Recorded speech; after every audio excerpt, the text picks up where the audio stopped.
Good afternoon, UCF Knights. I'm Brianna Voles, and here's a quick look at what's making news on November 14th, 2017. Today we start off with some breaking news at a local high school where police say a Lake Minneola High School student shot and killed himself this morning.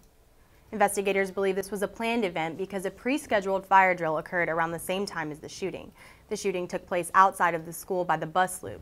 Deputies say the gun is secured and there's no additional threat to the students or other nearby schools. Parents are lining up outside the school to pick up students, but the school is on lockdown until further notice. We'll be staying on top of the latest developments and bring you more details as we learn them. And now to a study from the National Council on Aging. Research shows that more than 2.8 million older adults visit emergency rooms for fall-related injuries. Turns out a fall may be caused by your brain functions. Nightly News reporter Crystal Ruiz spoke to researchers who are stepping up to solve this problem. Walking.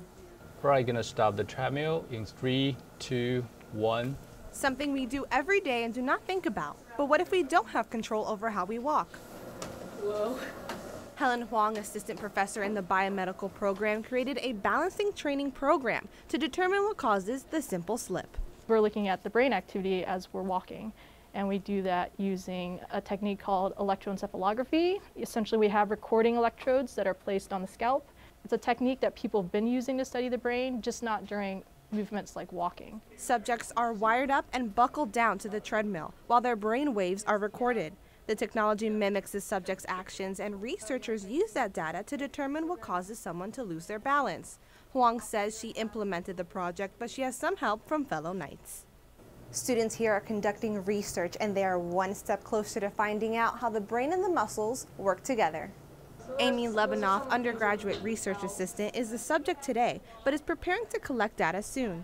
So we're still getting to a point where we can work with subjects, but we've been using our fellow lab assistants as subjects. The National Center for Injury Prevention and Control states medical costs associated with falls in the U.S. total about $31 billion.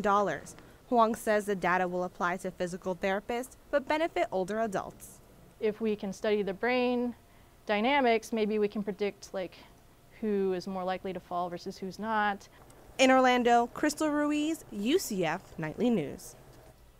Huang says the data collected from this research may help individuals who suffer from strokes or spinal cord injuries. She says in the future they may be able to develop an exoskeleton to help people train their brains. For a fourth straight year, UCF student athletes are graduating at a higher rate than any other NCAA Division I FBS school in the nation. UCF has an overall graduation success rate of 94%. That mark is 1 point higher than last year. It also leads all public colleges and universities. The national graduation success rate is 87%. UCF football head coach Scott Frost says it's something to be proud of to graduate student athletes at the rate UCF is. For the most part, our guys are really going to work and taking everything that they're doing on this campus seriously, and they're getting great help.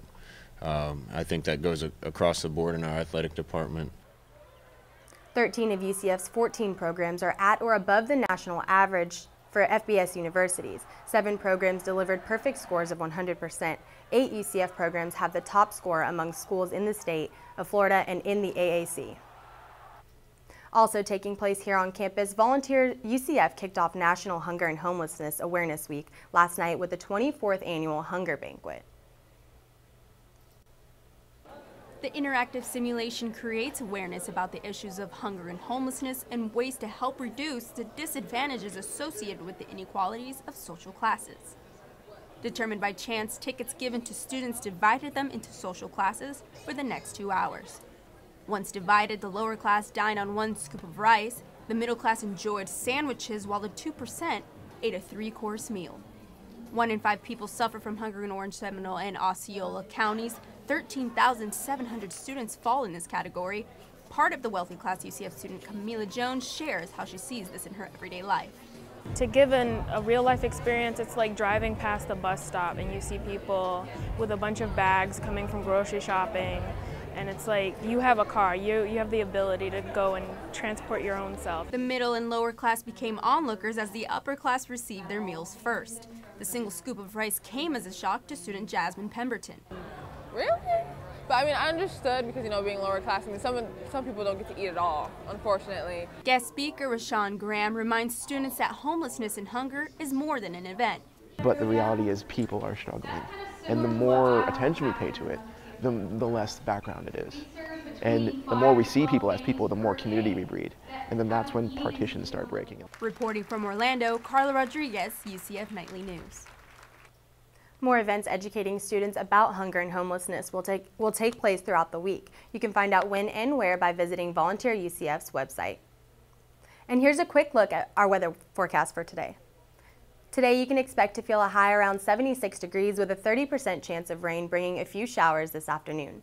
Tonight temperatures will reach a low of around 63 degrees and there's a 20% chance of rain.